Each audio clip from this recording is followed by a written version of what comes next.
Estamos de volta e com novidades aqui neste ponto final. Para quem está nos assistindo aí pelo YouTube, pelo Globoplay, já viu carinhas, várias carinhas aí na tela, porque a partir de segunda-feira terei a honra de dividir a bancada deste ponto final com a Débora Freitas, que já está no estúdio da CBN em São Paulo. A Vera Magalhães continua com a gente na segunda hora do programa no Viva Voz, também já está plugada para a gente fazer uma espécie de ensaio técnico. Débora, bem-vinda, boa tarde para você. Ai, boa tarde. Obrigada, Carol. Obrigada, Vera. Obrigada, Muniz. Que alegria olhar para essa tela aqui e ver vocês e realizar que segunda-feira estaremos juntas no ponto final CBN. Estou muito feliz, estou muito emocionada, muito agradecida. Estou muito animada, embora friozinho na barriga, sabe? Assim que é bom, bom sinal. Mas muito Normal, obrigada, né? pela acolhida, pela recepção. Eu que estou super honrada. Vera, boa tarde. Vera, um pouquinho mais cedo, ela volta daqui a pouco no Viva Voz. Tenho que me condicionar a falar boa tarde. Boa tarde, Carol, Débora, Muniz, todo mundo. Vocês não estão adiantados ou atrasados. A gente é que está fazendo esse papo aqui para apresentar a nova configuração do ponto final. E a Débora que vai ter que mudar de fuso. Ela vai dar vários bons dias aqui pra gente, né, Débora? Porque até hoje ela estava no CBN São Paulo de manhã. Com toda certeza, por favor, gente, tenham paciência. Ainda mais que o ponto final começa no boa tarde e depois vem o boa noite. Isso aí já dá uma bagunçada na cabeça, viu? Imagina, eu vou dar muito bom dia. Então, por favor, tenham paciência, mas eu vou me acostumar, com toda certeza. Mas vai ser muito bacana a sua chegada aqui, Débora, para consolidar o que o ponto final tem no seu DNA, que é o dinamismo, né? Acho que a nossa ideia é que quem ouve o programa consiga saber tudo que foi importante naquele dia e tudo que vai repercutir no dia seguinte, mas com leveza, com bom humor, porque esse horário que o pessoal tá voltando para casa, tá nos ouvindo aí no carro, no transporte público, ou tá chegando em casa já querendo dar aquela relaxada, é um horário super importante e crítico para essa movimentação nas cidades, né?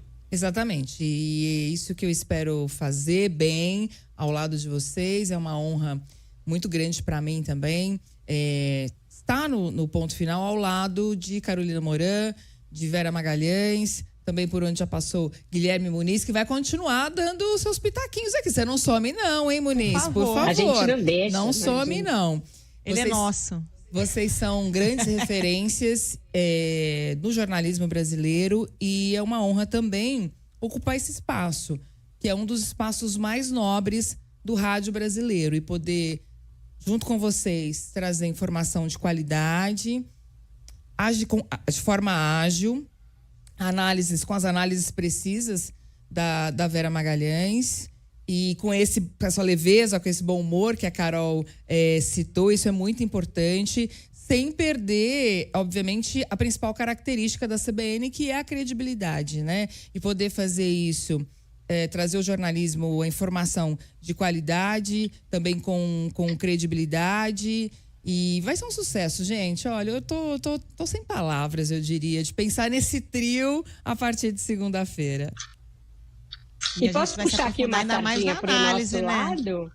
Posso aqui falar uma coisa? Por favor. Vai ser o primeiro jornal que vai ter 3 horas ancoradas por 2 mulheres. É o primeiro jornal da grade da CBN ancorado por 2 mulheres. Geralmente a gente tem uma dupla de homens e mulheres.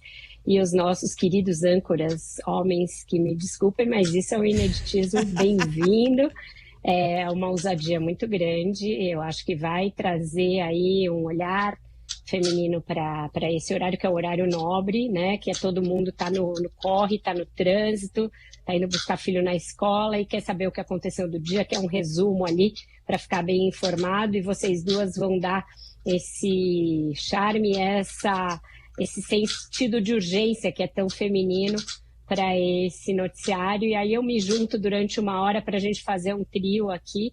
E aí trazer essa análise, trazer um pouco desse debate. A gente vai poder debater, trocar muito mais figurinha, bater bola, também com um time novo de colunistas no ponto de vista, que é o quadro dentro do quadro.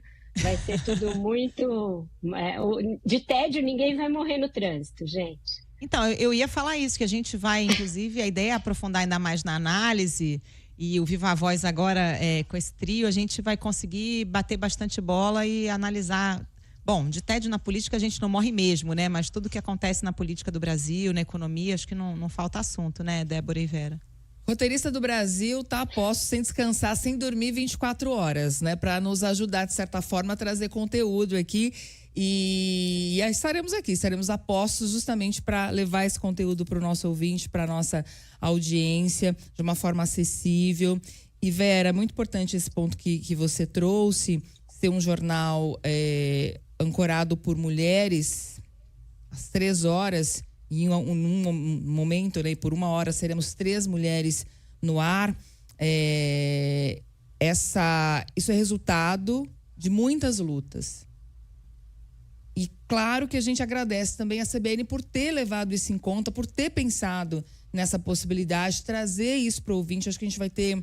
Nós teremos muitos ganhos como profissionais, e o ouvinte também, com certeza, vai ter muitos ganhos a partir do conteúdo que a gente vai trazer aqui. É isso, é um horário, né?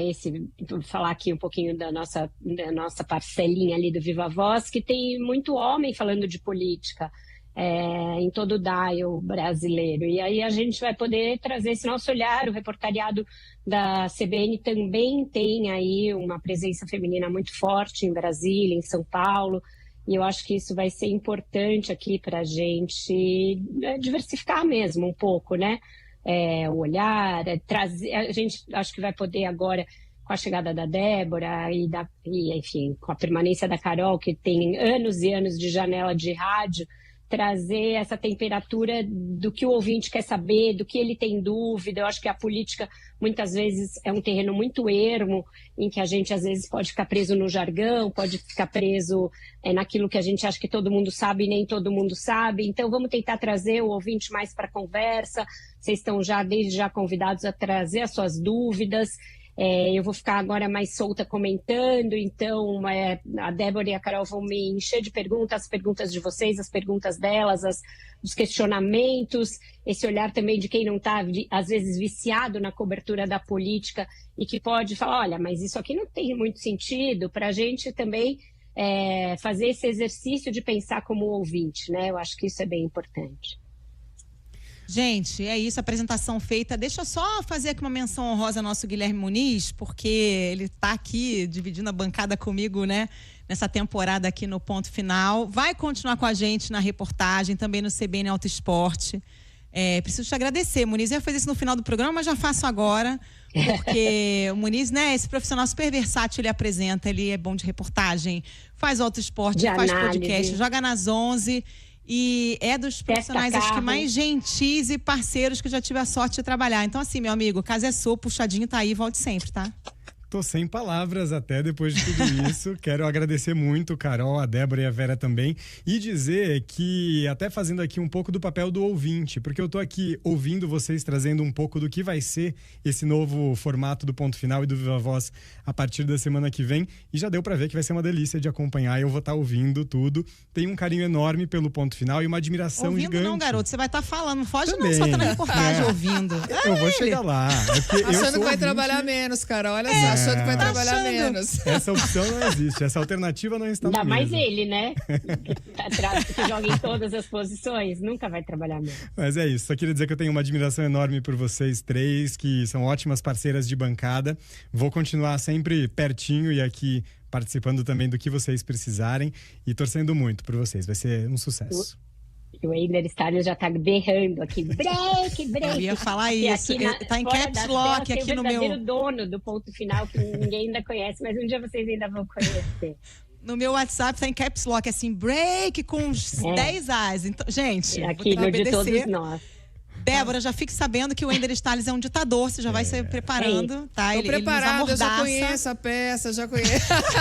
Com todas as distopias em curso no mundo, tem essa aqui. Já conheço o chefe Wender, o chefe Stalies, já perguntei pra ele, eu tenho que chegar a que horas? Posso ir embora a que horas? Se tem uma coisa que não muda no Ponto Final, é isso. Isso vai continuar. Isso não muda. É a ditadura de Wender Stalies. Débora, minha querida, bem-vinda. Segunda-feira, estamos aí. Eu que agradeço a recepção, tô muito animada e até segunda. Um beijo pra vocês e um beijo pros ouvintes. Beijo. Beijo, Vera, meninos, já te chamo de novo. Até já. Tá bom. Até já. Viva Voz, com Vera Magalhães.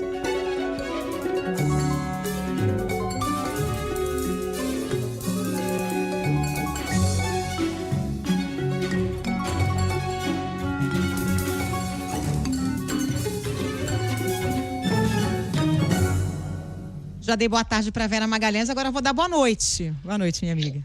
Boa noite, Carol Moran, Guilherme Muniz, ouvintes e quem nos assiste. Boa noite, Vera.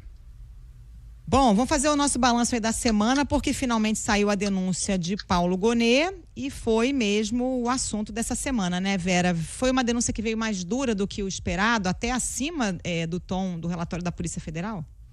Sim, muita gente notou isso, Carol, notou que o Procurador-Geral da República fez imputações e conclusões e ali conexões entre fatos que a Polícia Federal não tinha amarrado, não tinha feito, que carregou mais nas tintas de como já era um golpe de Estado em execução, uma tentativa de golpe de Estado já colocada em execução há bastante tempo. Então, num tom mais duro do que o esperado, e mais duro até do que o relatório da Polícia Federal. Muita gente acreditava que ele poderia poupar mais gente do que ele poupou, embora ele também tenha aqui e ali pensado algumas pessoas que tinham sido indiciadas pela Polícia Federal e deixado de fora.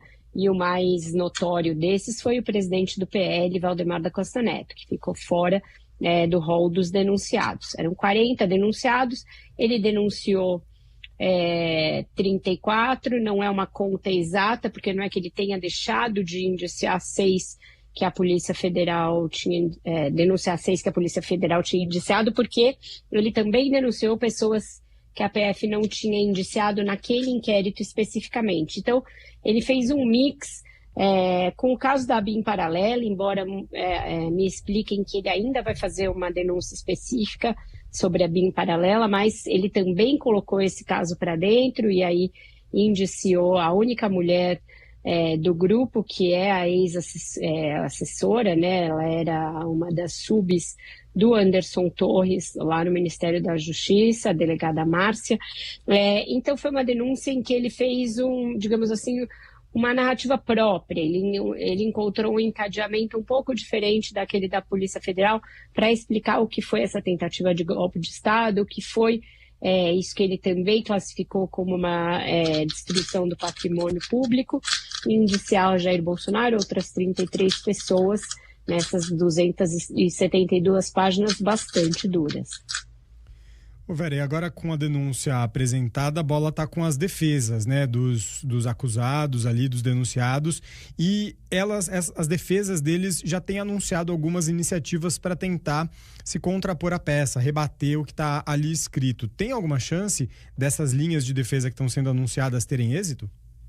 Olha, eu acho que em nenhuma das principais frentes em que eles estão atuando, Muniz, nesse sentido, tem muita chance de êxito.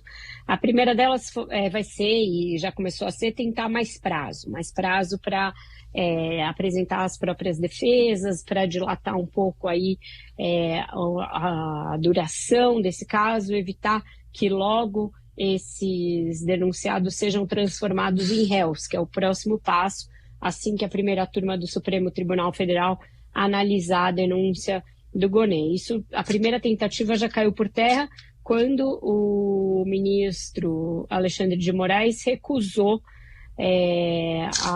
o pedido da defesa do próprio Bolsonaro de estender de 15 para 83 dias o prazo para a primeira defesa aí, apresentada por ele. Ele disse que já está tudo disponível, inclusive a íntegra da delação do tenente-coronel Mauro Cid, que, portanto, não tem por que esticar essa corda, esse prazo por muito mais tempo. Então, já dando a entender que ele está esperto e que não vai aceitar nenhuma tentativa de ganhar mais tempo por parte das defesas. A outra linha de defesa que todos os advogados do caso estão anunciando é tentar tirar o caso da primeira turma, por razões aí, alegações diferentes, desde que é um caso muito grave para estar na primeira turma, muitos alegando até o impedimento, a suspeição do ministro Alexandre de Moraes. Não vejo por onde isso possa progredir. A gente já viu até entrevista do ministro Gilmar Mendes, de outros, lembrando que é regimental e que o Supremo já se manifestou várias vezes a respeito de que são as turmas, os colegiados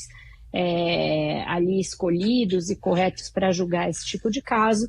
Então, também acho que não vai dar em nada essa tentativa específica de passar para a turma. E uma terceira linha vai ser a de pedir a anulação da delação do Cid, porque por uma série de vícios que eles estão alegando. Também acho que essa não vai prosperar. Então a gente vai vendo as portas se fechando um pouco para essas estratégias da defesa e eu acho que a tendência é que a coisa siga e que seja julgada na primeira turma, seja julgada nos prazos regimentais aí esperados e que a delação seja mantida. O Vera, em relação ao Bolsonaro, você acha que ele recebeu as manifestações de apoio na medida em que ele esperava e conserva, pelo menos até esse momento, a sua liderança política inabalada dentro do seu grupo?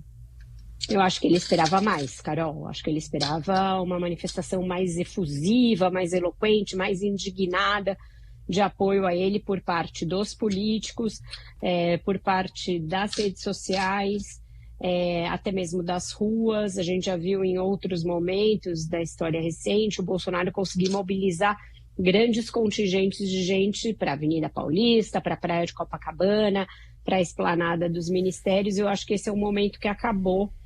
E ele ainda parecia viver muito da ilusão de que qualquer coisa em relação a ele que ele classificasse como injustiça, como perseguição, inflamaria o Brasil da maneira como ele já conseguiu no passado. Então, eu senti uma decepção e até um certo susto por parte dos aliados mais diretos dele, e aquelas manifestações que houve de solidariedade a ele, de desagravo e tudo, ficaram muito numa linha bastante protocolar, daqueles que têm alguma dívida de gratidão política com ele e que sabem que ainda precisam expressar isso sob pena de começarem a ser taxados de traidores, de ingratos, e isso ter um prejuízo político para eles, mas de que já sabem que o seu futuro político dependerá cada vez menos do Bolsonaro. E isso é importante, porque para ele essa ficha parece não ter caído ainda.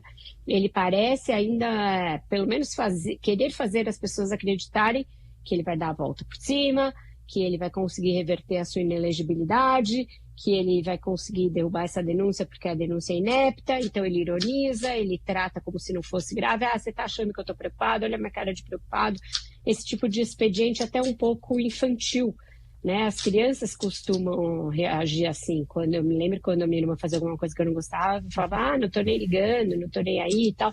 É um comportamento tanto quanto infantil e que parece vir de alguém que não entendeu que as coisas estão mudando e que a direita, sim, continua muito forte no mundo e no Brasil, continuará muito forte. Talvez ainda haja uma parcela do eleitorado de direita que se identifique com o bolsonarismo, mas que com o andar da carruagem, e o andar da carruagem tende a ser esse que eu respondi antes para vocês, as coisas vão se encaminhar para um esvaziamento da liderança do Bolsonaro paulatinamente. Agora, Vera, esse processo todo vai inevitavelmente ser comparado aí no decorrer dele com o caso da Lava Jato, com as denúncias que recaíram sobre Lula, apesar de serem assuntos, né, discussões completamente diferentes. Isso vai acontecer até no capítulo da delação premiada, isso já começou, né? O STF está lidando com esses dois casos, com esse histórico e com esse atual, com dois pesos e duas medidas, na sua opinião? Olha, muita gente vai achar que sim, Muniz. E aí eu não falo apenas dos bolsonaristas mais inflamados e daqueles que de alguma maneira apoiaram o 8 de janeiro. Tem uma parcela da sociedade razoável que considera que o Supremo Tribunal Federal tem agido de maneira política, tem sido ali partidário, tem agido com dois pesos e duas medidas. Então, essas comparações já começaram, seja entre o Alexandre de Moraes e o Sérgio Moro, a ponto da própria Gleice Hoffmann ter precisado vir a público para dizer que não dá para comparar uma coisa e outra, seja na questão da indignação de uma parcela da advocacia com o Instituto da Delação Premiada, advogados ditos progressistas, que foram muito críticos a delações do passado, como a do Palocci e outras, e agora apoiando 100% o conteúdo da delação do tenente-coronel Mauro Cid, quando alguns outros apontam que teria havido vícios, inclusive na obtenção dessa delação, pelo tom do ministro Alexandre de Moraes, visto naquele vídeo, fazendo inclusive uma série de ameaças de prejuízos que poderia haver para a família do Mauro Cid, caso ele mentisse, etc. Então vai ser inevitável esse debate. Eu concordo absolutamente com você quando você disse que os casos são totalmente diferentes, tem outra natureza, mas eu acho que a principal diferença agora é que o Supremo está coeso em torno da ideia de que a democracia brasileira sofreu uma tentativa grave de usurpação, de solapamento, e aí não vai ter muita divisão quanto à necessidade de dar um tratamento exemplar para isso, diferente, por exemplo, da maneira como os Estados Unidos lidaram com o seu próprio Capitólio. E aí isso vai diferir bastante da situação da fase 2, ali do segundo momento da Lava Jato, quando o Supremo deixou de chancelar as decisões tanto da Vara de Curitiba quanto do TRF, que era a segunda instância daquele caso. Ô Vera, enquanto isso no Congresso tem algumas conversas aí correndo sobre anistia, blindagem e aquele projeto para salvar o orçamento secreto. Disso tudo, o que você acha que tem chance de ir adiante? Olha, eles vão fazer de tudo para levar os dois últimos itens aí adiante, Carol, da blindagem para deputados, e aí numa série de direções, inclusive com aquela discussão sobre a mudança da ficha limpa, e esse projeto que salva o orçamento secreto, que é daqueles em que você vai, a cada enxadada, descobrindo novas minhocas, né? Eles estão colocando tudo ali possível lá dentro, tentando salvar todo tipo de obra sem nenhuma transparência, colocar rubricas ali, emendas que estavam já canceladas, algumas coisas ainda do orçamento de 2019, estão querendo fazer uma xepa das emendas do orçamento secreto e colocar tudo nesse projeto. Eu acho que o Supremo Tribunal Federal não vai deixar prosperar, mas o Congresso vai fazer de tudo para levar adiante. E aí essa é uma novela que continua, né? Já vinha das semanas anteriores, a gente pensou que poderia ter uma proposta de acordo essa semana, mas a coisa retrocedeu um pouco, e aí a gente viu o ministro Flávio Dino dando novas direções, novas decisões no sentido de apurar desvios e irregularidades nas emendas, e viu o surgimento dessa movimentação para salvar o orçamento secreto, para fazê-lo ainda ter uma sobrevida. Então, acho que essa é uma conversa que não termina agora e ainda tem muito pano para manga, muita água para passar por debaixo dessa ponte. Ô Vera, mudando de assunto, não dá para a gente fechar essa semana sem retomar as conversas sobre reforma ministerial, né? O presidente Lula voltou a conversar ali com auxiliares sobre essas mudanças aí que estão sendo tão adiadas. Ontem você comentou um pouco sobre o que se estuda para o Ministério da Saúde. E aí, dessa vez vai andar? O que a gente já sabe a respeito sobre essas possíveis trocas nos ministérios? Pois é, o presidente Lula é uma tônica desse mandato atual, o fato dele estar conversando menos, com menos gente e ouvindo menos também. Então, o que se sabe é o que ele deixa transparecer para aquele pequeno grupo com o qual ele conversa. A insatisfação com a ministra Anísia Trindade, ela é real, ela foi manifestada.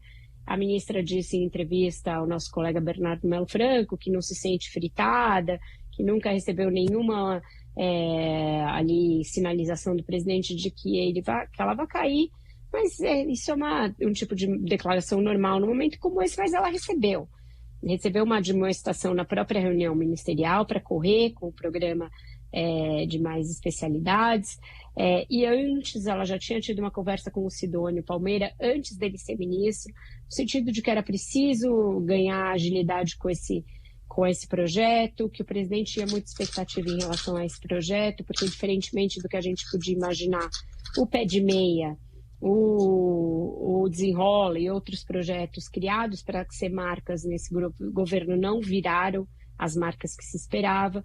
Então, os sinais foram dados. Para quem entende um pouco de política, todos os sinais foram dados. E também a insatisfação do Lula com a questão das vacinas, seja da vacina da dengue, vacina de Covid estragando, passando a validade, isso também foi comunicado a ela. Então, é uma ministra que sabe que não existe uma satisfação nem da área política e nem do presidente com o trabalho do Ministério da Saúde. Se o Lula vai dar mais uma chance a ela, cada vez menos gente acredita nisso. As movimentações já estão em curso para substituição dela. Então, é um momento totalmente diferente das outras vezes em que ela ficou ameaçada. E as mudanças no Palácio, essas também são iminentes. Tem muita gente que espera para amanhã uma sinalização mais clara do Lula de que a Gleisi Hoffmann vai ser ministra da Secretaria-Geral da Presidência da República. Então, acredito que esses dois movimentos devem acontecer num prazo mais curto, antes ainda do Carnaval, pelo que a maioria das fontes com as quais eu converso acredita. Tem música hoje, Vera, pra gente fechar?